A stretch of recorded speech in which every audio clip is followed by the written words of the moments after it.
Hi, everybody. It's Allie. We're back on normal schedule. It's Monday at 5 o'clock Pacific Standard Time, 8 o'clock Eastern. If you watched the video from last week, I apologize profusely for all the schedule weirdnesses. Oddly, most of the days of the week have been totally fine and normal. Hey, Dawn, good to see you. Most of my days of the week have been normal except for Mondays for the last like 4 or 6 weeks or something. But from here on out, should be no problems to do the lives on our usual scheduled time. Carl, awesome to see you. Oh, why was I just thinking about you? We were just messaging, weren't we? Was it about Indianapolis? Yes, it was.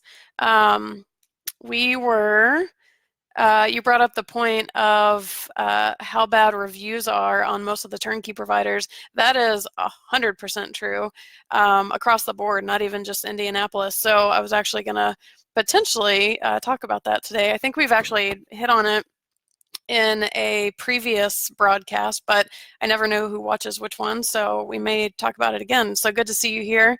If you do remember who those providers were, or I'd also be curious where you read the reviews, because I know of a couple places that have reviews, but I don't know where people actually, for the most part, get their reviews. So if you can at least tell me that part, that would be super cool. Ian, good to see you. Thanks for joining. I love that Mondays are already busier. Kishore, good to see you. Your Facebook posts constantly entertain me. I can't remember what you post about, but you've always got good stuff on there, so I'm excited to be following you. But yeah, I think Mondays are definitely our day with all the schedule weirdnesses. We haven't had as many people tuning in. Alonzo, good to see you. So I'm loving the Monday thing, and I'm glad we're back to normal schedule, and glad you guys are all on here. So start shooting over some turnkey questions. What's been really cool this week, we just did our last live on last Wednesday, so there actually hasn't been a whole lot of time between broadcasts this time, but I love that people have been posting quite a few questions on here for like random questions, which are exactly what I am hoping continues with this group, because this is how we all learn. We had questions about using self-directed IRAs. If anyone saw the post from Chris on October 25th, if you don't know what the acronym SDIRA means, that means self-directed IRA. So when you have a self-directed IRA, you can actually invest in real estate with that. There's some intricacies to it, like when you buy the property through your IRA, whatever returns you get on the property goes back into your IRA. So it's not necessarily liquid cash, but it's something to do with your IRA funds other than just letting them sit around in wherever they are currently sitting. So we had a question about that. I actually couldn't contribute a whole lot to it because I don't know all the ins and outs other than just the basic premise of that one. So I really appreciate everybody who left comments on that, because I am not the best person to be answering that one. So we had that. We had, what else did we have on here? I know there were quite a few on here.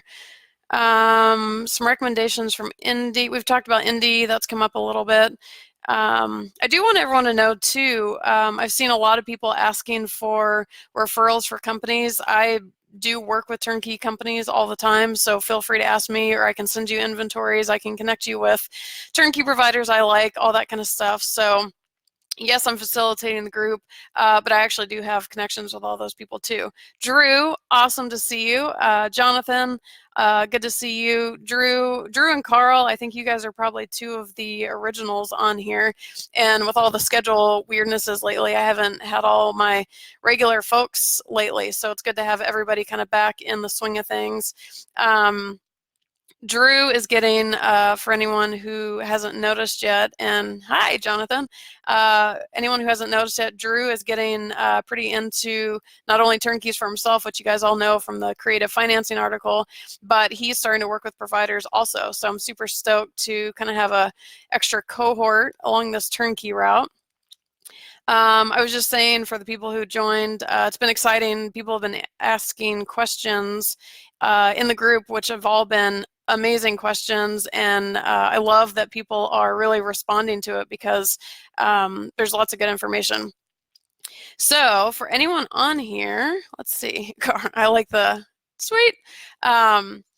So for anyone on here, start shooting over either any questions you have or discussion topics you think would be cool to hit today.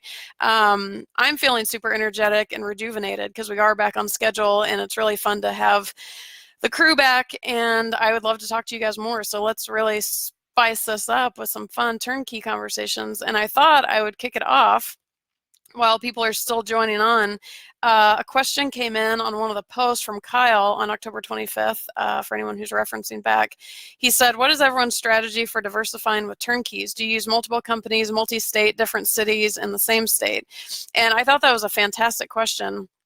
And Drew, you gave an awesome answer. Actually, I think quite a few answers.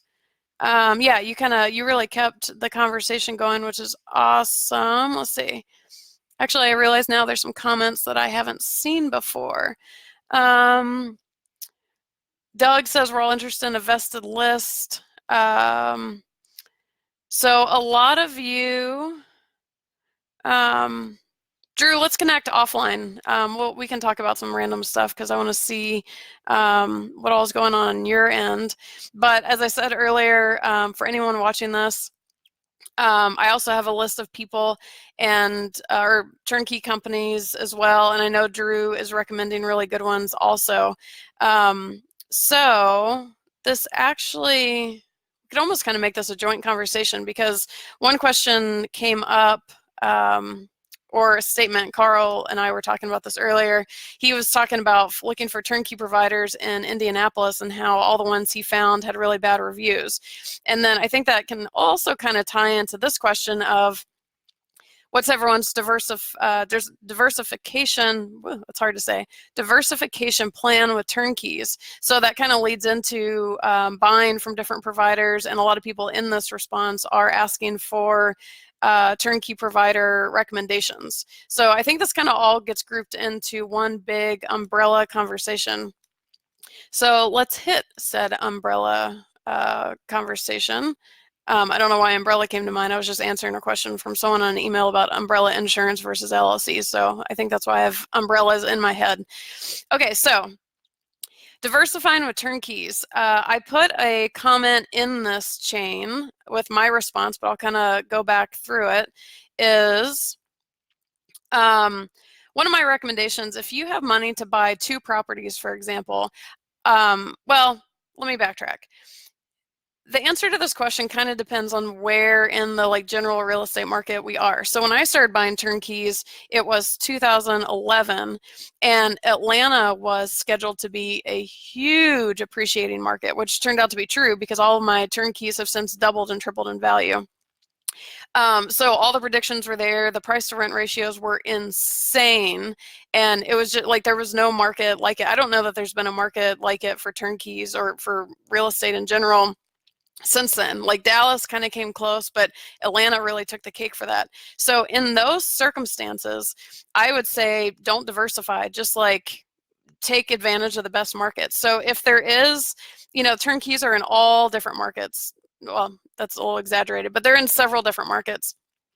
So if at the time you're looking for turnkeys, there's one market or 2 markets that are notably more advantageous than the others, maybe don't diversify as much and focus on those markets, because the reality about any market, city, whatever you want to call it, is that it's not going to be that advantageous forever. So Atlanta was super advantageous in 2011 till about, God, when did that whole big boom end? 2000. I mean, I even remember at the end of 2012 and into 13, I remember prices jumping about $20,000 overnight.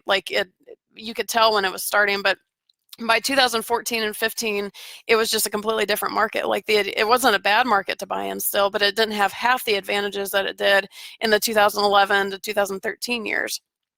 So markets are always changing, especially the hotter a market is, the more advantageous it is. That's only going to last for so long because everyone's going to figure it out, just like they did with Atlanta, Dallas, Phoenix, everywhere, and the investors start flocking in like crazy. They buy all the real estate, it jacks all the prices up, so the margins get squeezed, so it's only going to last for so long. So if you have a market like that, at the time you're shopping for, I would say focus more on that market. Now, in that market, when I was buying in Atlanta, there were a handful of pretty significant turnkey providers. you can diversify between markets, but you can also diversify between providers. And let's see, I bought primarily through 3 different turnkey providers at that time. There were quite a few. Now markets, some of them have quite a few, but I spread my investments out through 3 different turnkey providers for, I don't think there was there a specific reason for that? It's been a while. I don't think there was, but just the properties I found that I liked, they just happened to be from different providers. And over the course of buying those properties, I definitely noticed differences. Like if I were to go back, if all those providers still existed and everything, whatever, like I would probably go back to certain providers over other ones. I had better experiences with some. I had just different experiences with others. Some providers offered a different kind of property. Some providers focus on different things. So diversifying between providers is not a bad way to go. So I'm about to segue using that, but with that in mind, or to kind of, hi Lisa, thanks for joining. To kind of cap that off, if there's a super advantageous market at the time, then you may want to do less market diversification and focus on that market while it's still really hot. If you're in a time like today where there's not really a specific market that's so crazy better than the rest of them, although one could argue for Baltimore, but the rest of them are pretty, stagnant's not a right word at all, although kind of stagnant. There's no one market that's expecting massive appreciation potential. There's no one market that's just offering something so much better than the others, although again, could argue for Baltimore. But in that case, if let's say you have money to buy 2 turnkey properties, then from a diversification standpoint, if you're just getting into it and you're not necessarily established with a turnkey provider, I tell people buy 1 property in 2 markets, or buy a property per market. And so let's say you buy 1 property in Chicago through that turnkey provider, and you buy 1 property in St. Louis through that turnkey provider. Hang on to those properties for 6 months a year, see which one you have a better experience with, see which one, nothing's perfect. So it's just kind of, you'll feel out the difference in the property management styles, see how the property in general is performing, how's the communication, and then if you want to buy more, buy more from the one you really like and had the best luck with. So that's one strategy.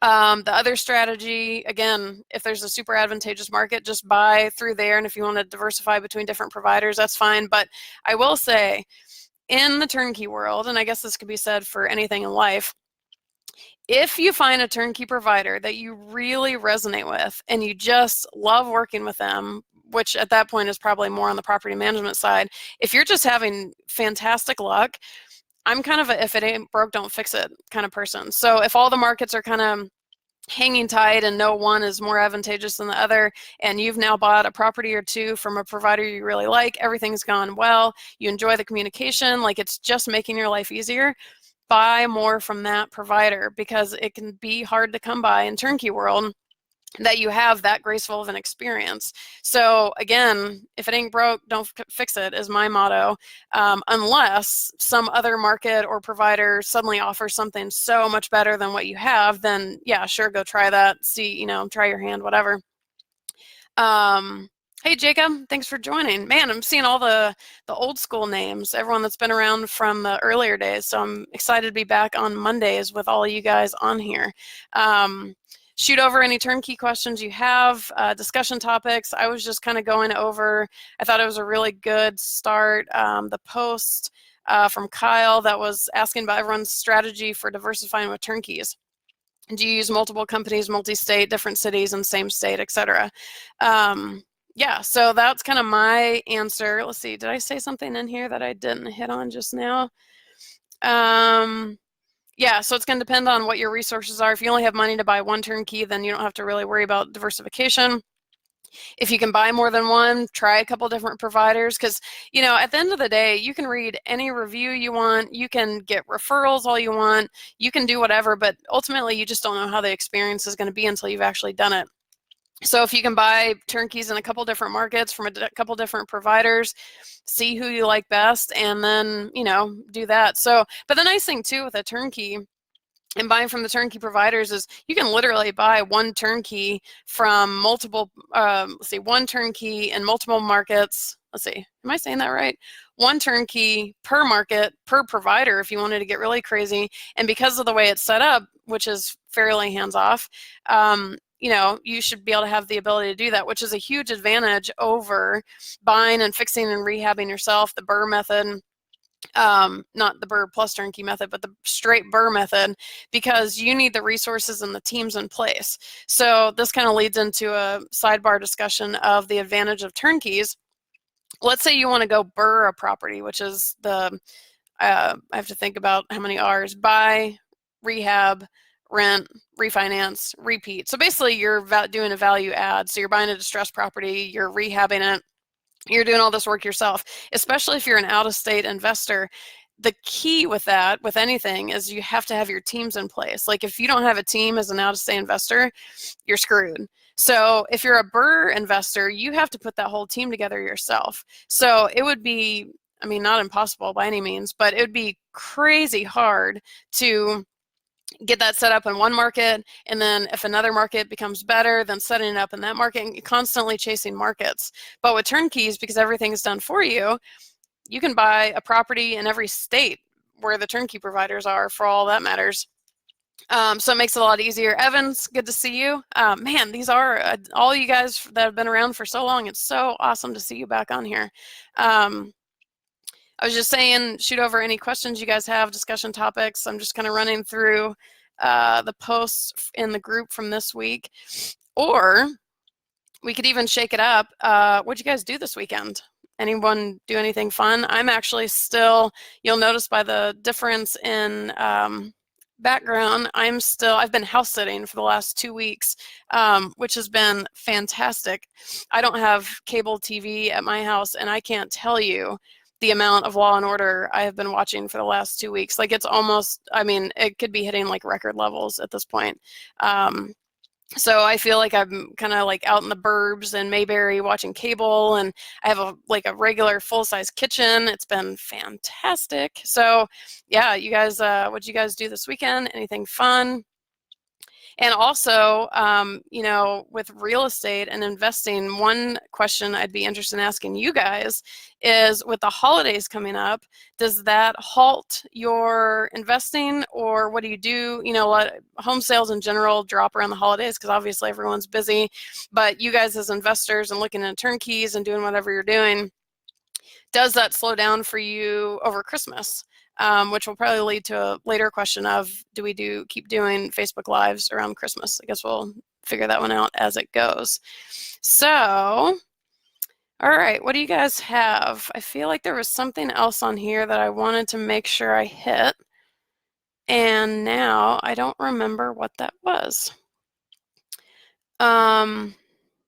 Oh, I know what it was. It was part of what I was talking about. I'd kind of grouped it into an umbrella category of, we're talking about basically shopping for turnkeys, and this question of diversifying, but that led to the idea of shopping for turnkeys in general. And Carl had mentioned in Indianapolis finding all the turnkey providers with bad reviews. So I'm pretty sure that I hit this in a previous episode. Speaking of being in Mayberry, there's literally an ice cream truck outside, which actually makes me kind of sad because few things make me happier than an old school snow cone.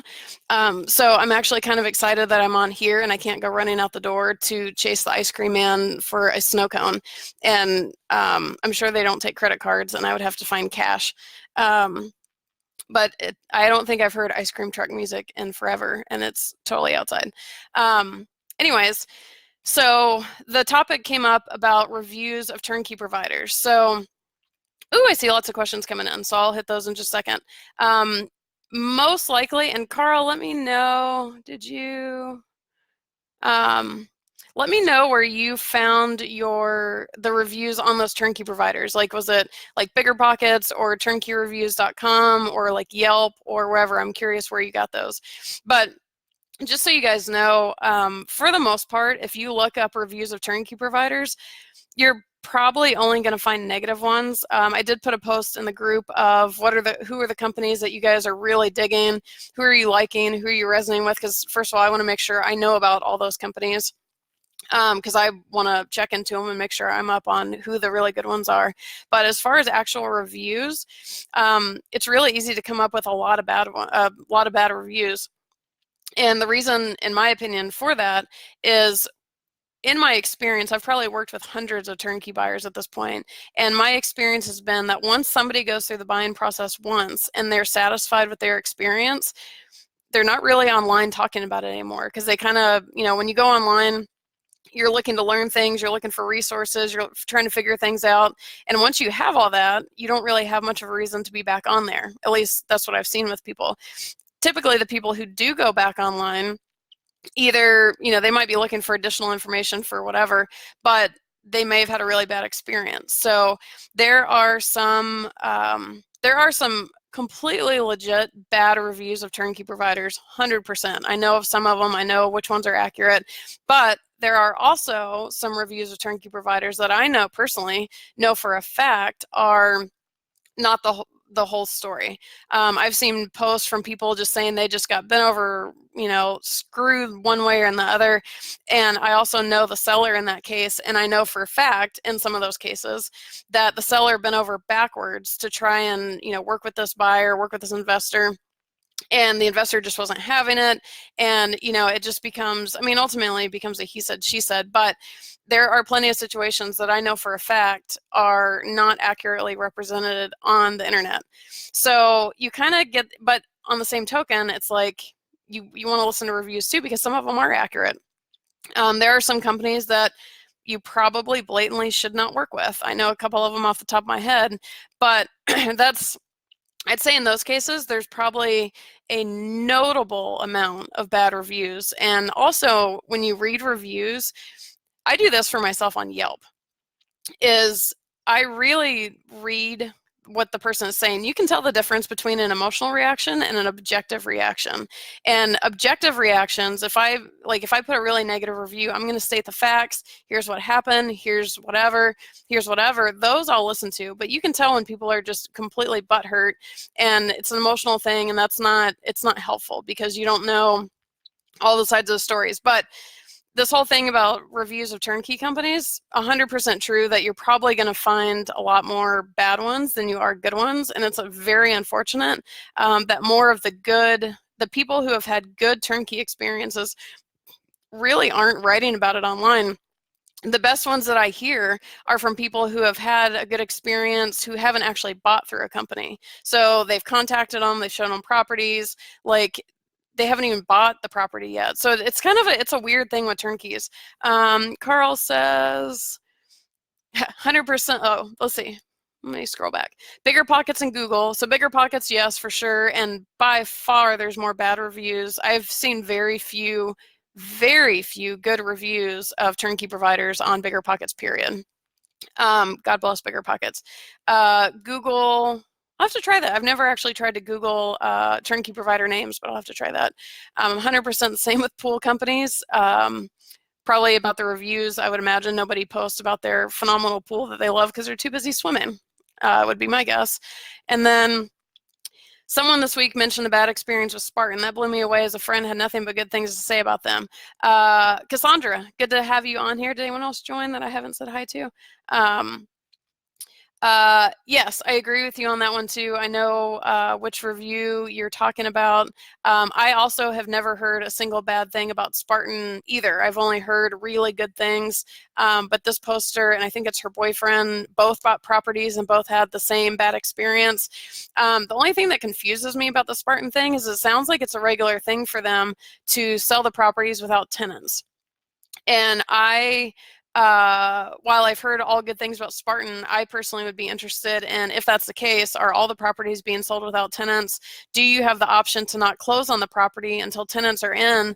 And why are tenants not in? If the rehab completes and they want you to buy it right after that, I understand why, but do you have the option to not close without tenants? Because technically in a turnkey situation, a true turnkey, it comes with tenants, because that's the whole point, is that alleviates a whole risk side So this the bad experience with Spartan that you're referring to, the property came without tenants, and it's now some excessive amount of time after, and there's still no tenants. That's a huge risk factor that the turnkey model is supposed to alleviate for you by putting tenants in. So I would be curious. I mean, I'm probably not going to call Spartan up, and I'm very curious myself, but not enough to necessarily call them. But yeah, I'm with you. I actually hadn't heard of anything but good experiences from them until that one. So, back to this whole issue of turnkey reviews. It's a tough one. Let me go back. We got a couple questions in here. So Jonathan says, I'm new to real estate, looking to begin. What are the risks, negatives of turnkeys for newbies? I love this question. I think I actually wrote an article. I know I wrote an article about why I think they're fantastic for newbies, but I think I have a couple articles. I'll have to find them. So here's two major risks or negatives come to mind for me, but they're almost actually kind of related.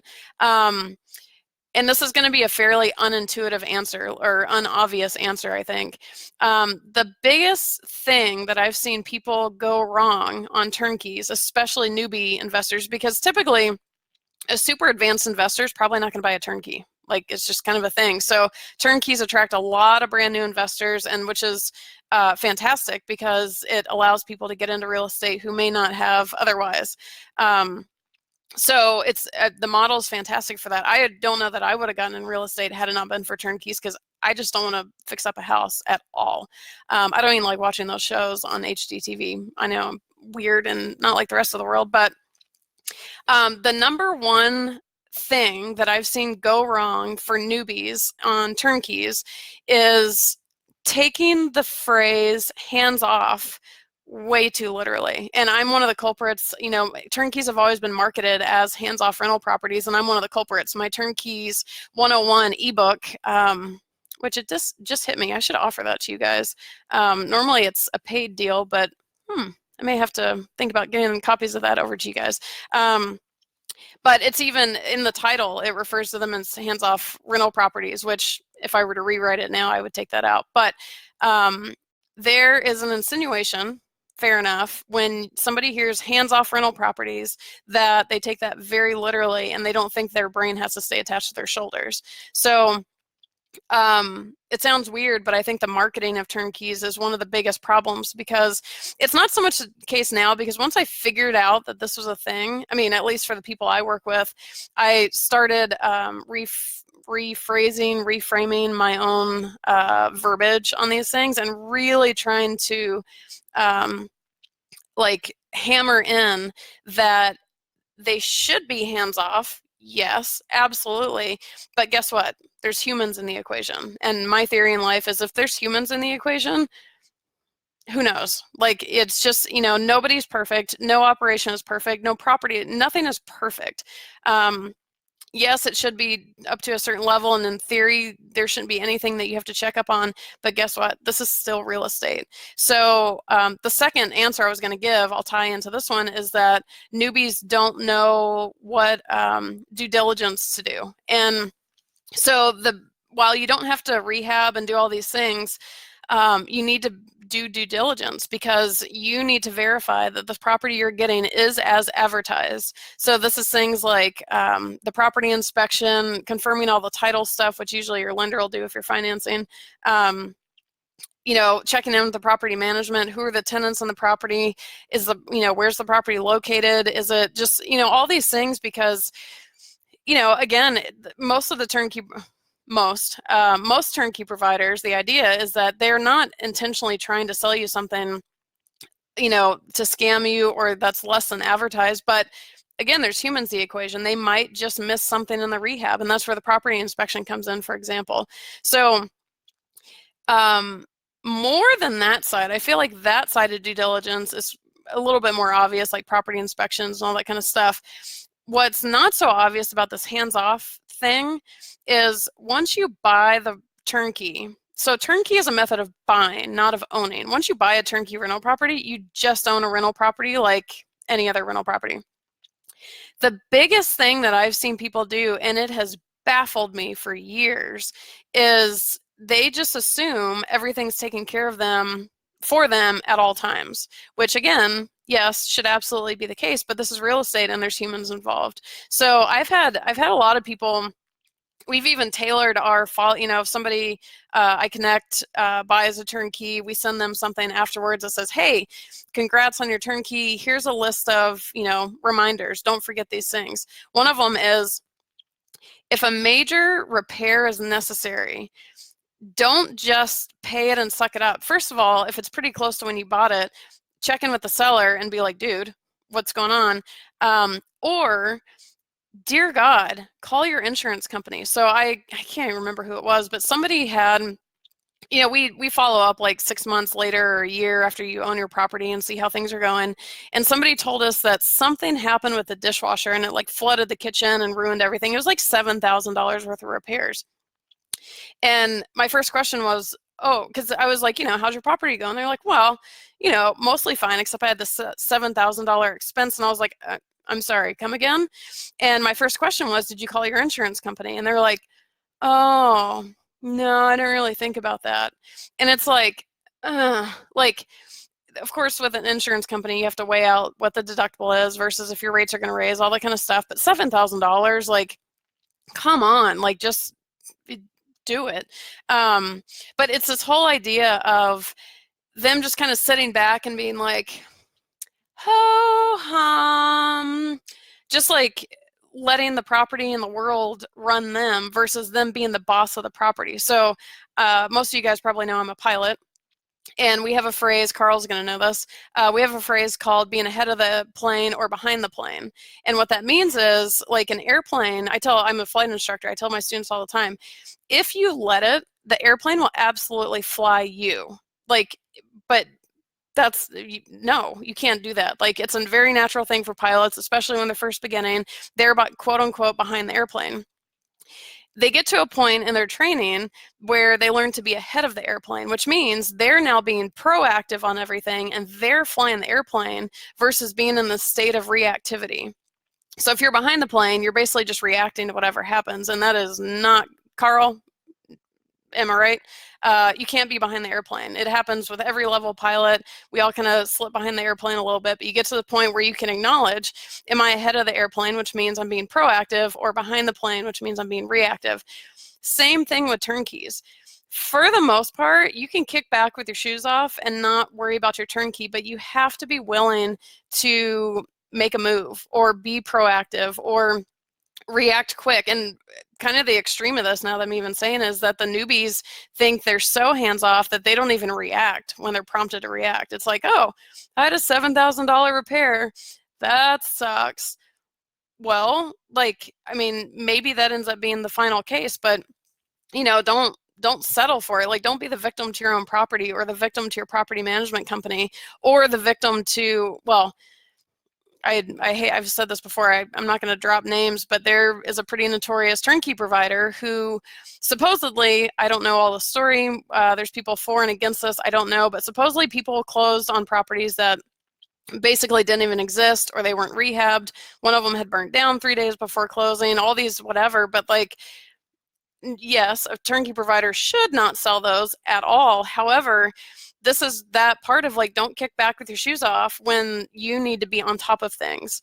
So that might be my long-winded answer to what's the biggest risk. I think the biggest risk is in the marketing, because the marketing says be hands off.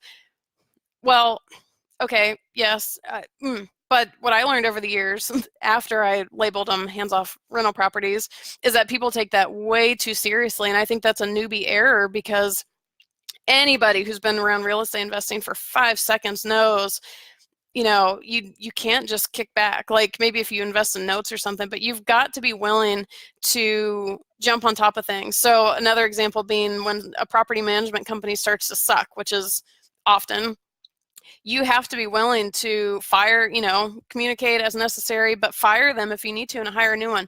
You are the boss of this property and you have to act like one, because otherwise the property is going to run you. So other risk or negatives, I would just say, kind of back to the due diligence thing, not knowing what you don't know. This is kind of one reason I started this group. We can have conversations like this with what things should you be checking on, who can you work with. I work with people all the time, helping them through the due diligence.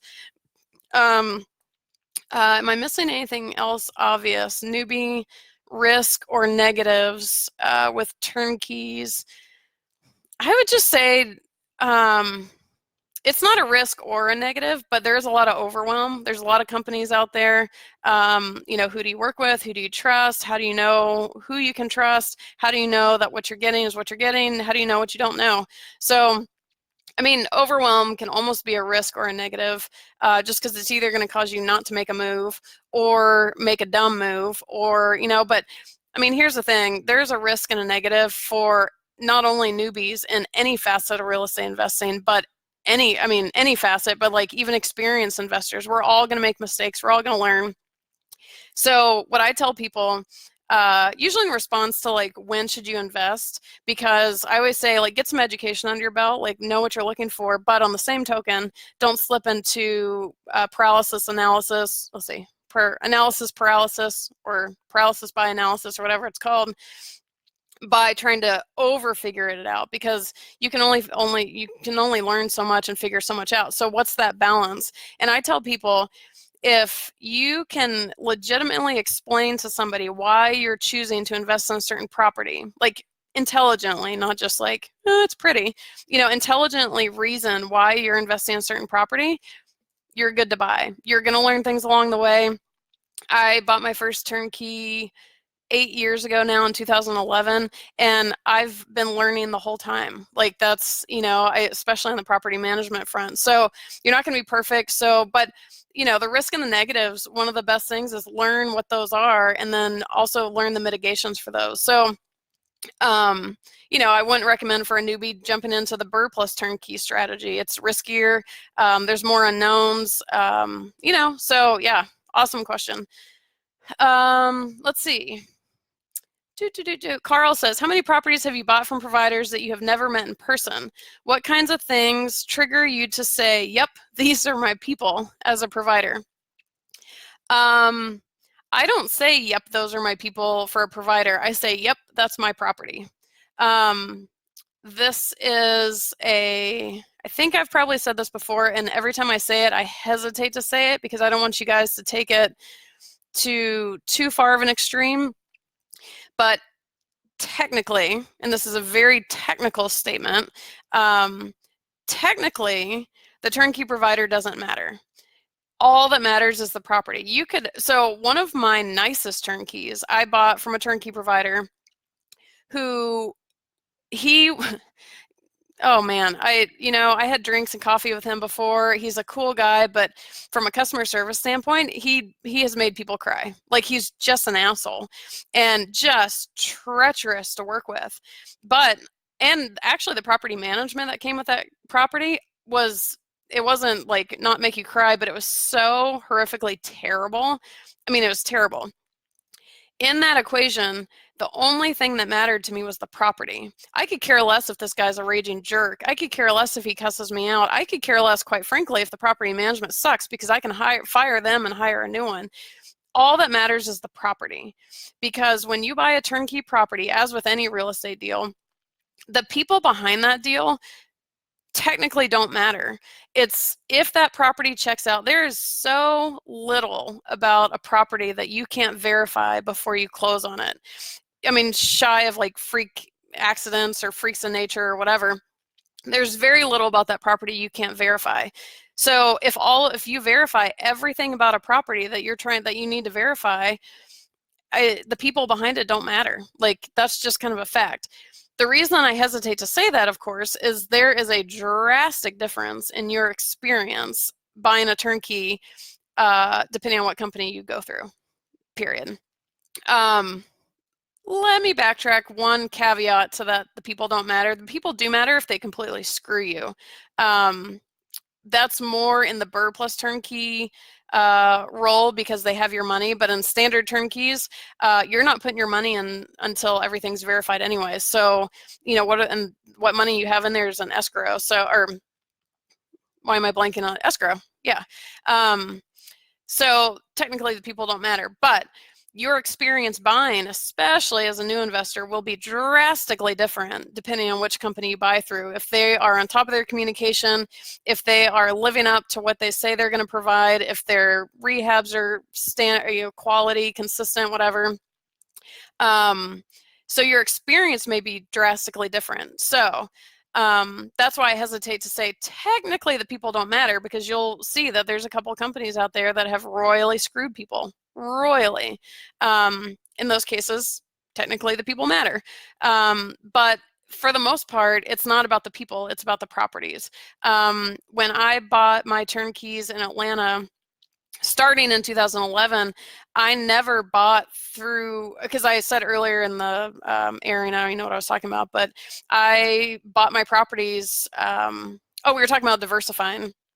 All my properties came from 3 different turnkey providers at the time. Why? Because I never cared about the provider, I cared about the properties. And those were the most advantageous properties that I found, and they happen to come from different providers. Now, that situation might be a little bit different because Atlanta was moving so fast. I was just grabbing these amazing properties and I didn't have time to care about the providers. Had that whole thing slowed down, and a couple of years later, looking back, I would have chosen particular providers probably to work with just because my experience was easier or less hard or whatever than with other providers. But at that point, it's more of a luxury. But I never bought for the people, I bought for the property. As far as meeting the providers in person, I only met one provider in person before I met the very first turnkey I ever bought. I toured the operations because I was like, that seems too good to be true. It's got to be a scam. So I went and toured was it really, sorry, I thought there was someone at the door. I had no idea what this turnkey thing was all about. So I went with one provider, toured a lot of their properties, got a feel for the whole concept. So I had met them before I put a property under contract. That asshole guy, I don't think I ended up meeting him until after I bought through him. And then I was actually in Atlanta for a while. So then I was around him all the time, kind of unfortunately. When people were coming to Atlanta, I was showing them properties. I was running around the turnkeys with them. But for the most part, I had never met most of the providers ahead of time. Since then, obviously, I've met a lot of providers that I referred people to and all that kind of stuff. We obviously just got back from Baltimore, and I know that whole operation and their whole team. I would say, I tell people all the time, people say, can I buy sight unseen or should I? Most people, again, have worked with hundreds of turnkey buyers. Most people buy sight unseen and they've never actually met the provider. They've probably talked to him on the phone or Skyped or FaceTimed or whatever, WhatsApp. But I tell people all the time, if you have the opportunity, go tour the operations first, because meeting people in person and seeing things in person, first of all, at that point, you're not taking my word for anything. You're buying because you actually like what you saw, not just because I say, oh, these are great deals. But you get to make eye-to-eye contact with those people and realize, first of all, that they're humans. When I first got into real estate, everything was pretty virtual for a while. And when I started meeting people in person, I was like, oh, you're a real person. And even now, like the recent Baltimore trip, a lot of you guys were there, and it was so cool to actually put an actual human to a name that I've seen for so long. So providers that I've never met in person, most of them, yeah, for the most part. Jacob says, Carl, I hope that answered your questions, and if you have any, if I missed anything, shoot them over. So Jacob says, how do you feel about turnkey providers who don't guarantee renters in place by closing? I started to hit on this a little while ago because there's been a post, it's come up in a couple of the discussions in the group that Spartan Invest in Birmingham sells properties without tenants in place. And I said earlier, I don't know if that's a standard thing with them, or if it just is, per property, if it happens to be a, circumstantial or whatever. Here's the thing. No turnkey provider should force you to close on a property without a tenant in it. It's one of the main parts of the business model. So again, with Spartan Invest, I don't know if they're forcing that, or if you said, no, I'm not going to close on this until there's a tenant, would they accommodate that? I don't know. From the people who have talked about it, I don't know what those discussions were, what the options are. But for the most part, I don't recommend unless it's like a super reputable turnkey company. Of course, in this case, Spartan Invest is super reputable, and we've only heard good reviews about them until this one, who closed a significant amount of time ago and still doesn't have a tenant. So I don't know. But here's when Ice Cream Man's back. It's very exciting. For anyone who missed it, I'm house sitting in what I like to call Mayberry in the suburbs, and there's an ice cream truck outside. And I would 100% be getting a snow cone right now if I wasn't on here. I don't even know if you guys can hear it. I hope you can. I live in Venice Beach, and I can promise you, if anything even looks like an ice cream truck, should probably steer clear, because they're probably going to offer you heroin needles. Just saying. So to actually think there's like, what are some of the old school popsicles and stuff? Can you hear it? What are, I can't think of all the cool old, the Teenage Mutant Ninja Turtle, the snow cones, whatever. So I digress. I may have ice cream on the brain now. So here's the turnkey model is what it is for a reason. That being, there should be nothing left to the imagination other than freak of nature, accident, things at the time of closing. You are supposed to be getting a fully rehabbed house with paying tenants in it, with property management set up, because the idea is that they want that it should be as hands-off as possible, which if you missed my earlier spiel about hands-off, go back to the earlier part of the video. It's very important. The tenants in place at closing is extremely important for that model for a couple of reasons. The main reason, though, being risk. If a tenant is already in and they're already paying, that confirms a couple things for you, assuming they keep paying as soon as you close, but that's the idea. It means that you're going to be getting paid on day one, and should be. And number two, it means to some extent, this was a little bit of a different discussion years ago in the early days of turnkeys, but it should confirm what you can expect to get in rent for that property. Back in the day, there were issues of turnkey providers putting tenants in at much higher rates than actual market value for rents. And then if those tenants left for some reason, the investor was kind of screwed because they couldn't get the same cash flow. That was a huge thing back in the day. For the most part, I don't think that's necessarily the situation now, but it's something to check on during your due diligence. So it's one thing for a property to advertise, yes, I can get $1,300 a month for rent, like no problem. It's another thing if there's actually tenants in there paying $1,300, because one of your risk is if you buy this property and there's no tenants in, what if you can't get $1,300? Like, what does that do to your cash flow? What if you can only get $1,100 or whatever? So barring any unforeseen non-payments or tenant issues or dramas or whatever, when there's tenants in, you have some kind of risk mitigation because they're paying the advertised rent, and you're able to check their leases, you're able to check their qualifications, you're able to do all of this stuff. Whereas if you close on the property without a tenant in it, first of all, you don't know how long it's going to be until you get a rent payment. A lot of turnkey providers who offer, I just had a total brain fart.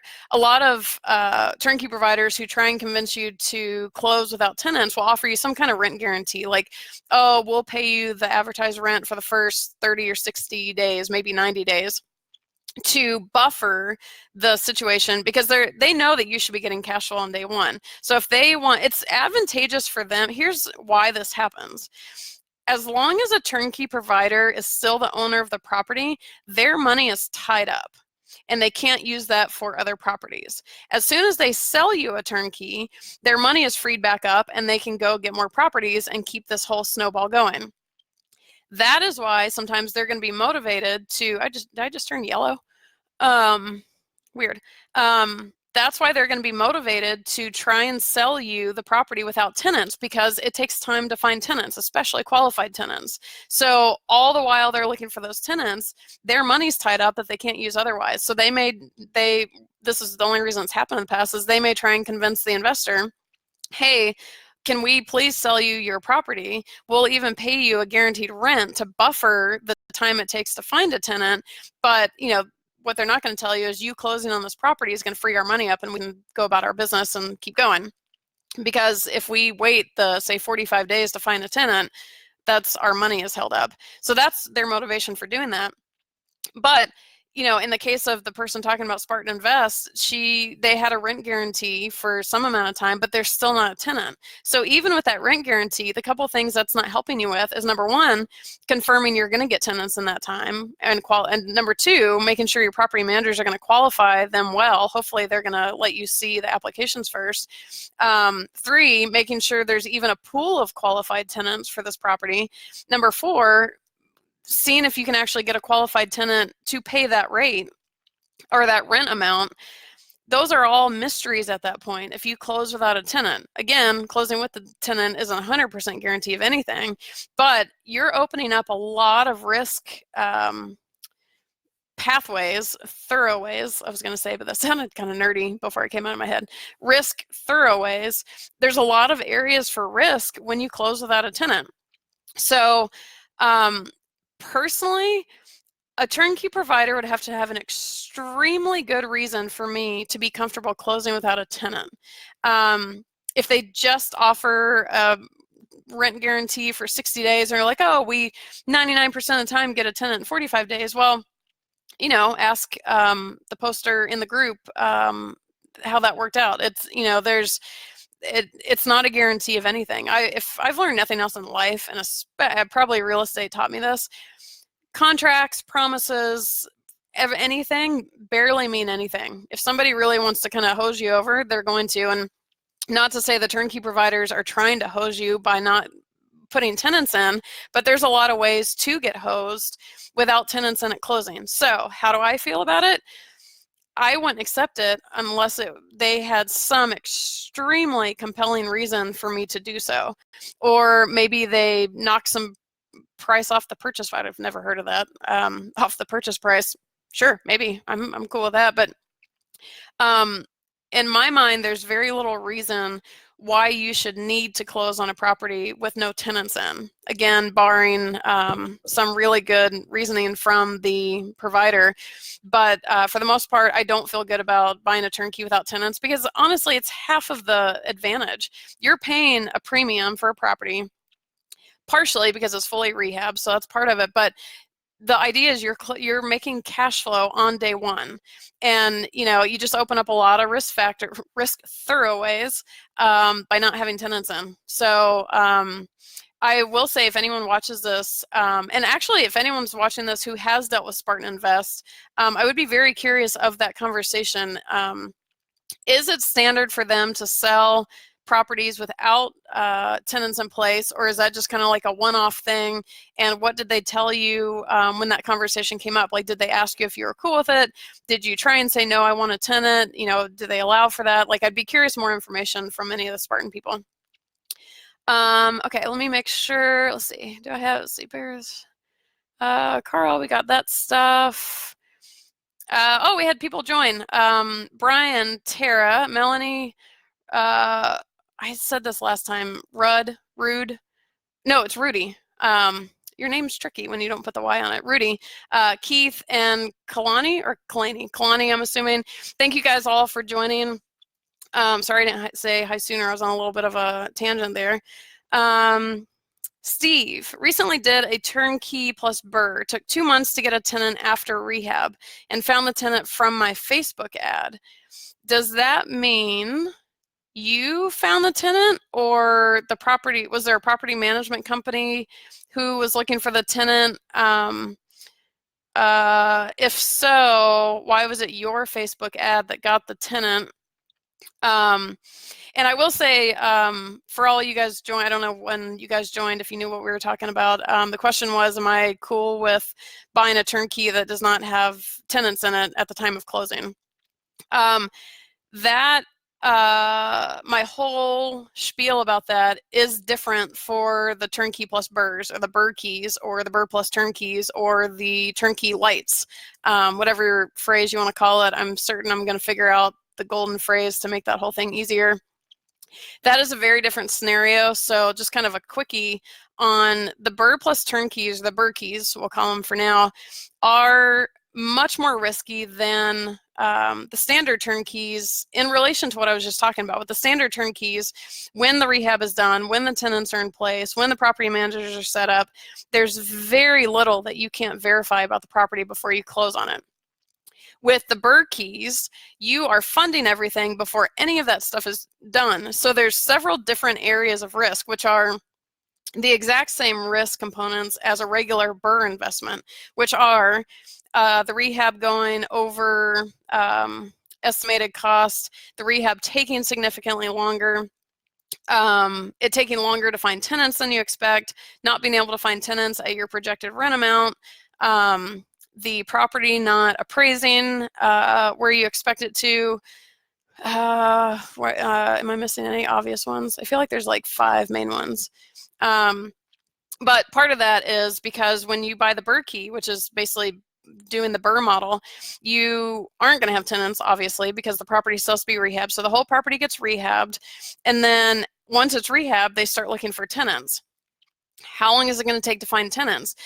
I don't know. Like it could vary. Like what if the rehab finishes right about now or a month from now when the holidays start? Like holidays are a terrible time to try and rent a property. So you're bringing in all this risk, but that plays right into that risk factor of not having tenants on a property when you close on it because it leaves so many unknowns. How long is it going to take you to find the tenant? And actually 2 months, 2 months can be super frustrating for sure.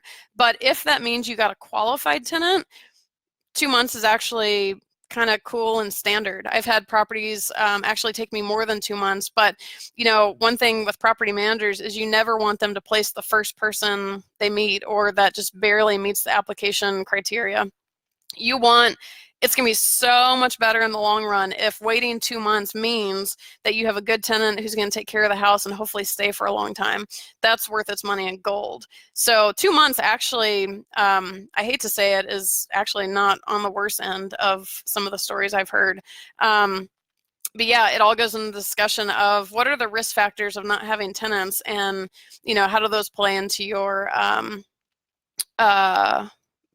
and I'm not end game, but like your experience and the risk and all that kind of stuff. Rudy El Monte, have I told you this before? I fly into El Monte all the time with students doing training flights. I actually love that airport. And me and one of the other pilots flew into there the other day to buy a golf cart. We landed at the airport, took a lift to some random guy's house on Craigslist because that's super safe to check out this golf cart, and the flight school ended up buying it and they drove it out. It was just a random story for you. Steve, yes, have a property manager. However, they didn't have any applications after a month. So I took out an ad. They showed the place and took care of the application. Yes, the Berkeys have more risk. My rehab was supposed to be 12 weeks. It took 6 months. That can happen for sure. On the property management side, did you end up getting what they were originally projecting the rent to be from the Facebook ad, or did you have to lower the price? Because I would assume if there was no applications after a month, like why not? Was it priced too high, or any ideas why? I guess my ultimate question would be, why would a property management company not be able to figure this out or adjust for it? Or were they kind of adjusting for it and you happen to take out a Facebook ad at the same time and that worked? It was a tough process, but ended up being a great investment. My all-in was at 118 and it appraised for 160. Hot dog. So it can take all my money back out. That is awesome. And that's literally a prime example of the advantage of the Berkeys. So on that note, let's kind of go back here and review it. And we're actually coming up on the hour mark. So we'll kind of, if anyone has a burning question, go ahead and pop it over now, because otherwise I'm going to start wrapping it up with this. Little pitch for the Berkeys. So Steve bought a Berkey. If anyone's not clear on that method or what that is, shoot me a message. There's some old posts about it, but I don't have time to explain it today, but just pop me a message. I can send you stuff to check out. So the rehab, so basically you buy for 118. The rehab, although it was supposed to take 3 months, it took 6 months. And then it took 2 months to get a tenant. So now you're looking at 8 months of holding cost, of holding the property with no income, it sounds like. But when it was all said and done, you were 118 in and appraised for 160, so $42,000 after 6 months, 8 months. Yeah. So basically 8 months in, you have already earned, I don't even know what that percentage comes out to be, $42,000 in equity on your on the equity. Woo, maybe that hour thing is catching up. You've already earned $42,000 in equity, and at that point you're making cash flow, and you got the advertised rent. So I'm assuming it was a probably pretty high cash flow property. So I mean, that's huge. Like 160 on a 118. Like, guys, this is huge because you're not going to get on standard turnkeys. I'm not going to go down the Berkey bandwagon because I can feel myself getting excited about it, and we'll be here for another hour talking about it. But if Berkeys are of any interest, it is a bigger challenge starting out because you do have to have the cash. So in that case, he'd have to have 118,000 cash. But at the 6-month mark or whenever, 6 month or when the tenants are in or whatever, cash out, refi that, and that basically, I'm assuming you pulled all of your initial investment back out if you only left 25% in there. So that's like the epitome of how you can snowball investments with, if you have $120,000 of cash, rinse and repeat this on a continuum. I mean, that's huge. I'd love to know what your cap rate is or advertised was. And which market was this in? Keith says, if you do the standard turnkey model and need 20 to 25% down each time, at some point you run out of money for down payments versus the BRRRR model ability to pull money out, what would the plan be on standard turnkeys? There's been some posts about this. It's all about creative financing. Drew Pitchford. There's Drew. Pretty sure my next buy will be Berkey. 100%. I'm so down with the Berkey method. Not for everybody. If you are a brand new investor, it is a more advanced method. It is a riskier method. You have got to know what company you're working with. 100%. So don't just go willy-nilly on this and just go with any provider who's like, yeah, I'll do it for you. Talk to me or Drew. I know who Drew works with, and I trust that company. Reach out to me or Drew, and we can both talk you through it further. Steve, infinite return. That's so true, because if you end up, so guys, on any real estate deal, and this even goes for creative financing, I got some of my turnkeys with no cash in because I had a cash partner. So he put the cash in, I did all the work and took the mortgage in my name. I've been making infinite returns ever since because I was $0 in. So that's huge. And so if Steve's property appraises for 160 and he only put 118 in, he pulls all his money back out, plus a little more if I'm doing the calculation right. He's $0 in to a high cash flowing property, and he has all his original money to go do it again. That's huge. Again, I'm gonna refrain from going down the excitement bandwagon of this whole thing because I will. But to your question, I lost it. For Keith, go back in the post. Was it like October 11th? Drew has a really good creative financing article that he explains how he bought 10 to 12 turnkeys with various methods. I've done creative financing, but ultimately the short answer to your question is creative financing. So that can be, whether it's partnering, different kinds of loans, just all sorts of stuff. So I hope it doesn't feel like I'm just cutting you off and not answering, but go back to, if you can't find the post, I don't know what date it was, because this question's been asked a few times, but definitely look for Drew's article that is creative financing for turnkeys. If you can't find it, don't spend forever searching for it. If you can't find it, shoot me a message on Facebook and I'll link you to it. But yeah, the short answer is creative financing, and that's about as much as it's going to help. So rent's $1,350. That's amazing, Steve. I love that. Cool. On that super exciting, perky note of and Philly. Yeah, that sounds about right.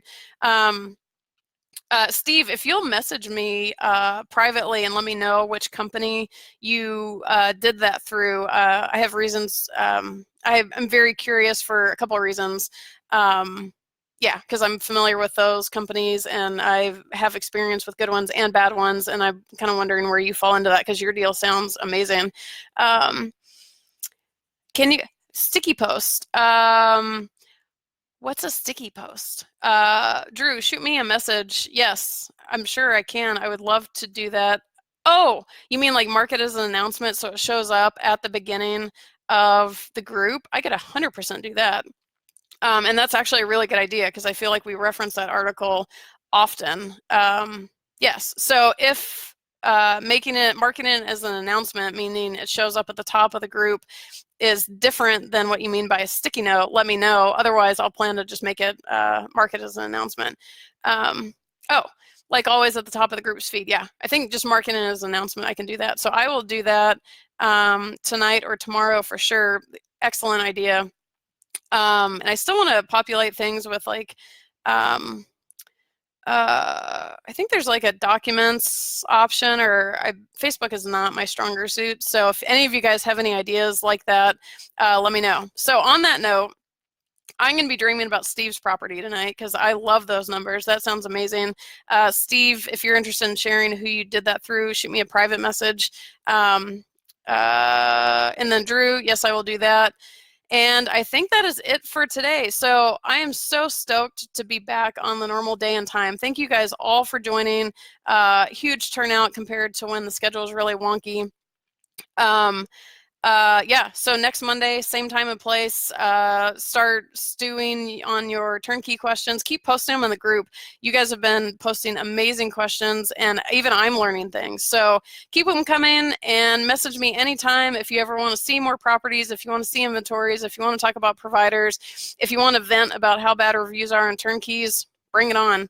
I'll vent right there with you because it's super obnoxious. Jonathan, you're very welcome. Thank all you guys for being on here, and I will see you next Monday, and I'll see you in the group in the meantime. And if you guys have any ideas for things you'd like to see in the group, things to be done differently, please shoot them my way. I'm not married to any ways that we're doing anything, so send me all your ideas. All right, I will talk to you guys next week. See you soon.